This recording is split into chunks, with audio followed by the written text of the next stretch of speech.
السلام علیکم ورحمۃ اللہ وبرکاتہ۔ اعوذ باللہ من الشیطان الرجیم، بسم اللہ الرحمن الرحیم۔ والذین کفروا وکذبوا بآیاتنا اولئک اصحاب النار خالدین فیہا وبئس المصیر۔ ما اصاب من مصیبۃ الا باذن اللہ ومن یؤمن باللہ یہدی قلبہ واللہ بکل شیء علیم۔ صدق اللہ العلی العظیم۔ رب اشرح لی صدری ویسر لی امری واحلل عقدۃ من لسانی یفقہوا قولی۔ اور جن لوگوں نے کفر کیا ہے اور ہماری آیات کو جھٹلایا، وہ دوزخ کے باشندے ہوں گے جس میں وہ ہمیشہ رہیں گے، اور وہ بدترین ٹھکانہ ہے۔ کوئی مصیبت کبھی نہیں آتی مگر اللہ کے اذن ہی سے آتی ہے۔ جو شخص اللہ پر ایمان رکھتا ہو، اللہ اس کے دل کو ہدایت بخشتا ہے، اور اللہ کو ہر چیز کا علم ہے۔ معزز حاضرین، دو آیتیں ہیں سورہ تغابن کے آیت نمبر 10 اور آیت نمبر 11۔ بڑی اہم آیتیں ہیں، خصوصاً آیت نمبر 11۔ اس سے پہلے آیت نمبر 8 کے اندر بھی جو ہے یہ بات بعد میں آئی کہ اللہ تعالیٰ نے ان نیک لوگوں کا تذکرہ کیا جو اللہ پر ایمان لاتے ہیں اور نیک عمل کرتے ہیں، عمل صالح کرتے ہیں، تو اللہ تعالیٰ کیا کرے گا؟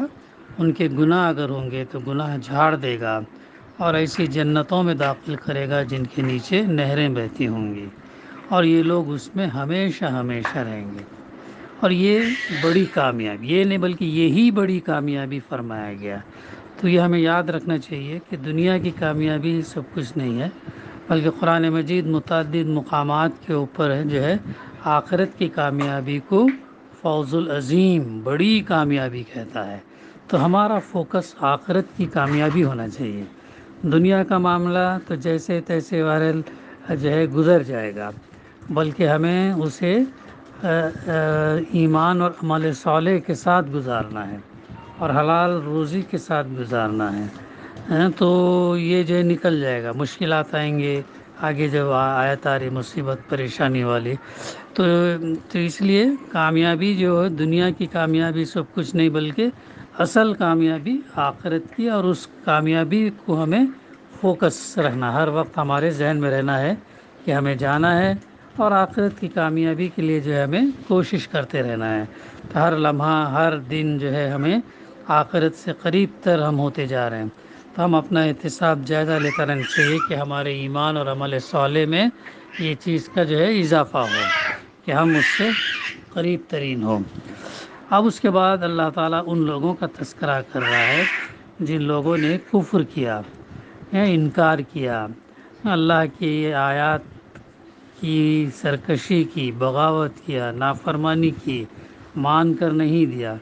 تو جن لوگوں نے کفر کیا اور جھٹلایا، اور ہماری آیات کو جھٹلایا، یعنی کتاب اللہ کی آیات کو اللہ کی آیات نہ ماننا، اور ان حقائق کو تسلیم نہ کرنا جو ان آیات میں بیان کیے گئے ہیں۔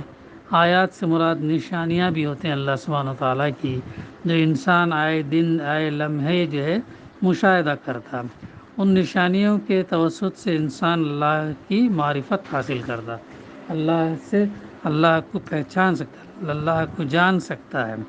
تو یہ اللہ کی آیات کا انکار کرنا، جھٹلانا، نہ ماننا، ان کو اس کے حقائق سچائی کو تسلیم نہ کرنا جو ان آیات میں بیان کیے گئے، اور ان احکام کی پیروی سے انکار کر دینا جو ان میں ارشاد ہوئے ہیں، یہی کفر ہے، اور اس کے نتائج وہ ہیں جو آگے بیان ہو رہے ہیں۔ تو اس کا نتیجہ جن ایمان اور عمل صالح والوں کا نتیجہ کیا تھا؟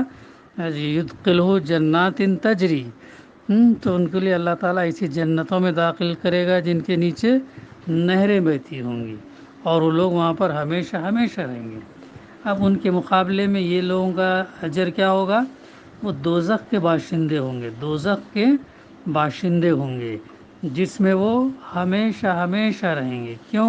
کیونکہ انہوں نے انکار کیا، اللہ کی آیات کو جھٹلایا، اللہ کی آیات پر عمل پیرا نہیں ہوئے، ان سے اللہ کی معرفت حاصل نہیں کی، تو اب وہی جس طریقے سے جنتی جنت میں ہمیشہ رہیں گے، دوزخی جو ہے وہ بھی دوزخ میں ہمیشہ ہمیشہ رہیں گے۔ اور وہ کیا ہے؟ وہ بیس المصیر، اور وہ بہت بدترین ٹھکانہ ہے۔ اور جنتی والوں کے ایمان اور عمل صالح والوں کے کیا کہا گیا؟ بڑی کامیابی کہا گیا اسے، ذالک الفوز العظیم، یہی بڑی کامیابی ہے کر کے کہا گیا۔ اور جن لوگوں نے جھٹلایا اور ان دوزخ میں جو ان کا ٹھکانہ ہوا ہمیشہ ہمیشہ، کیا کہا؟ وبئس المصیر، یعنی وہ بدترین ٹھکانہ ہے۔ انسان جو ہے اس کا یہ نہیں کر سوچ نہیں سکتا، ویسا بدترین ٹھکانہ جو ہے اس کو ملے گا اللہ کی آیات کو جھٹلانے کی عوض میں۔ آگے بڑی اہم آیت ہے، غور سے سنیں اسے۔ ما اصاب من مصیبت الا باذن اللہ، کوئی مصیبت کبھی نہیں آتی مگر اللہ کے اذن سے ہی آتی ہے۔ یعنی اب جو ہے روح سکون جو ہے ایمان والوں کی طرف ہو رہا ہے۔ اس سلسلے کلام کو پڑھتے ہوئے ہم یہ بات نگاہ میں رکھنی چاہیے کہ جس زمانے میں یہ آیات نازل ہوئی ہیں وہ مسلمانوں کے لیے کیسے تھے؟ سخت مصائب، مشکلات کا زمانہ تھا۔ اس کے پس منظر میں ہم نے مطالعہ کیا نا کہ کیسے سخت حالات تھے، تو وہ بات ہمارے سامنے آ جائے گی۔ مکے سے برسوں ظلم سہنے کے بعد اپنا سب کچھ چھوڑ چھاڑ کر یہ لوگ مدینہ آ گئے تھے، اور مدینے میں جن حق پرستوں نے ان کو پناہ دی تھی ان پر دوہری مصیبت آ پڑی۔ ایک طرف انہیں سینکڑوں مہاجرین کو سہارا دینا تھا جو عرب کے مختلف حصوں سے ان کی طرف چلے آ رہے تھے، اور دوسری طرف پورے عرب کے اعدائے اسلام ان کے در پہ حاضر ہو گئے تھے۔ دو تھے، ایک تو پورا سپورٹ بھی کرنا تھا، گھر بار بھی دینا تھا، گھر میں حصہ دینا تھا، کاروبار میں حصہ دینا تھا، ایک سے زائد بیوی ہو تو بیوی بھی طلاق دے کر ایک ان کے حصے میں کرنا تھا۔ یہ سب چیزیں جو ہے قربانی لوگوں نے دی۔ تو بتایا جا رہا ہے کوئی مصیبت کبھی نہیں آتی مگر اللہ کے اذن ہی سے آتی ہے۔ اسے جو ہے یہ مضمون سورہ حدید میں بھی ملتا ہے، ہمیں اس کا تذکرہ ملتا ہے۔ جن حالات میں اور جس مقصد کے لیے یہ بات وہاں فرمائی گئی تھی اسی طرح کے حالات میں اسی مقصد کے لیے اسے یہاں دہرایا گیا۔ جو حقیقت مسلمانوں کے ذہن نشین کرنی مقصود ہے وہ یہ ہے کہ نہ مصائب خود آ جاتے ہیں۔ دیکھو کتنا امپورٹنٹ پوائنٹ ہے، کوئی مشکلات، کوئی پریشانی، کوئی مصیبت جو ہے خود ہی نہیں آتی۔ نہ دنیا میں کسی کی یہ طاقت ہے کہ اپنے اختیار سے جس پر جو مصیبت چاہے نازل کر دے، یہ بھی بات بہت امپورٹنٹ ہے۔ کوئی اگر چاہتے ہوئے بھی کسی کے اوپر جو ہے کوئی مصیبت جو ہے ڈال نہیں سکتا۔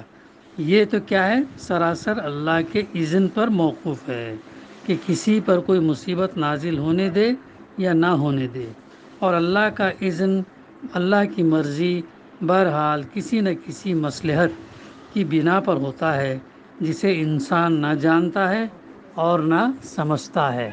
بڑا اہم نقطہ ہے یہ جو ہمیں سمجھنا چاہیے، اور کتنی اگر یہ نقطہ اگر ہم سمجھیں تو دنیا کی مصیبتیں، پریشانیاں انسان کے لیے جو ہے پھر کچھ بھی نہیں ہوتی ہیں، کیونکہ وہ اس کا جب ایمان اس کا جب مضبوط ہوتا اور وہ سمجھتا ہے کہ بھئی یہ اللہ کے اذن کے بغیر نہیں آئی ہے، اور مجھے جو ہے اللہ سے اور قریب ہونا اور استغفار کرنا، دعا کرنا، توفیق تائید طلب کرنا، اور جو ہے پھر اپنے آپ کو سیدھے راستے پر ڈالنا، اپنا جائزہ لینا، تو اللہ تعالیٰ پھر اس کو یہ دیتا، تقویت دیتا، ہمت دیتا، پھر پریشان نہیں ہوتا، وہ ادھر ادھر اپنا مسئلہ بیان کرتے نہیں پھرتا، بلکہ جو ہے اسے برداشت کرتا ہے اور صبر کرتا ہے اور کوشش کرتا ہے کہ اس مسئلے سے نکلیں۔ تو یہ، اور پھر یہ ایک بڑی بات کہ کوئی ہمارا دشمن بھی چاہتے ہوئے کسی پر ہم پر مصیبت نہیں ڈال سکتا۔ کتنا بڑا نقطہ ہے یہ۔ یہ ہمارا اس وقت ہو سکتا ہے جب ہمارا توکل، ہمارا بھروسہ، ہمارا ایمان اللہ پر مضبوط ہو، تو یہ قرآن مجید جو ہے یہ ہمارے دیتا ہے، ایمان ہمارا مضبوط کراتا ہے، ہمیں ہمت باندھاتا ہے اور ہمیں رہنمائی کرتا ہے کہ ہمیں کیا یہ کرنا ہے۔ پھر آگے اللہ تعالیٰ فرما رہا ہے وَمَن يُؤْمِن بِاللَّهِ يَهْدِي قَلْبَهُ وَاللَّهُ بِكُلِّ شَيْءٍ عَلِيمٌ، جو شخص اللہ پر ایمان رکھتا ہو اللہ اس کے دل کو ہدایت بخشتا ہے۔ کتنی بڑی تسلی ہے یہ، کتنی بڑی ہمت باندھنے والی بات ہے۔ ہاں، جو شخص یعنی کوئی بھی اگر اللہ پر ایمان رکھتا ہو، یہ اللہ پر یقین رکھتا ہو، ہاں، اس کی صفات میں، ذات میں، اس کے اختیارات میں، اس کے حقوق میں، ہاں، وہ تمام چیزیں جب اس کا یہ رکھتا ہے تو اللہ تعالیٰ جب اس کیا کرتا ہے، اس کو ان مشکل حالات میں پریشان نہیں کرتا، بل اس کو جو اللہ تعالیٰ ہدایت بخشتا ہے۔ یعنی مصائب کے جو ہجوم ہے، جو چیز انسان کو سیدھے راستے پر قائم رکھتی ہے اور کسی سخت سے سخت حالات میں بھی اس کے قدم ڈگمگانے نہیں دیتی، وہ کیا ہے؟ صرف ایمان باللہ، اللہ پر ایمان۔ جس کے دل میں ایمان نہ ہو وہ آفات کو، مشکلات کو یا تو اتفاقات کا نتیجہ سمجھتا ہے یا دنیاوی طاقتوں کو ان کے لانے اور روکنے میں مؤثر مانتا ہے، یا انہیں ایسی خیالی طاقتوں کا عمل سمجھتا ہے جنہیں انسانی اوہام نے نفع اور ضر پہنچانے پر قادر فرض کر لیا ہے۔ دیکھ، بڑا اہم نقطہ ہے یہ، جو ہمیں اس پر غور کرنا چاہیے، ٹھہر کر سوچنا چاہیے، تدبر کرنا چاہیے۔ ہاں، تو کیا یا پھر آگے اللہ کو فاعل مختار مانتا تو ہے مگر صحیح ایمان کے ساتھ نہیں مانتا، ایسا بھی یہ ہو سکتا ہے۔ ان تمام مختلف صورتوں میں آدمی کمظرف ہو کر رہ جاتا ہے۔ ایک خاص حد تک تو وہ مصیبت سہ لیتا ہے، برداشت کر لیتا، لیکن اس کے بعد وہ گھٹنے ٹیک دیتا ہے، ہر آستانے پر جھک جاتا ہے، ہر ذلت قبول کر لیتا ہے، ہر کمینہ حرکت کر سکتا ہے، ہر غلط کام کرنے پر آمادہ ہو جاتا ہے، اللہ کو گالیاں دینے سے بھی نہیں چوکتا، نعوذ باللہ، حتیٰ کہ خودکشی تک کر گزرتا ہے۔ دیکھو کیا کیا انسان کرتا ہے، ہاں، صرف اس وجہ سے کہ اس کو اللہ کی آیات کو ماننے سے انکار کیا، یا اللہ کی آیات کو نہیں مانتا، ہاں، بے صبرا ہے، اللہ پر توکل نہیں ہے، اللہ کے فیصلوں پر راضی نہیں ہوتا، اس وجہ سے۔ اس کے برعکس جو شخص یہ جانتا اور سچے دل سے مانتا ہو کہ سب کچھ اللہ کے ہاتھ میں ہے اور وہی اس کائنات کا مالک اور فرما روا ہے، اور اسی کے اذن سے مصیبت آتی اور اسی کے حکم سے ٹل سکتی ہے، تو اس کے دل کو اللہ صبر اور تسلیم اور رضا بقضا کی توفیق دیتا ہے، اس کو عزم اور ہمت کے ساتھ ہر طرح کے حالات کا مقابلہ کرنے کی طاقت بخشتا ہے۔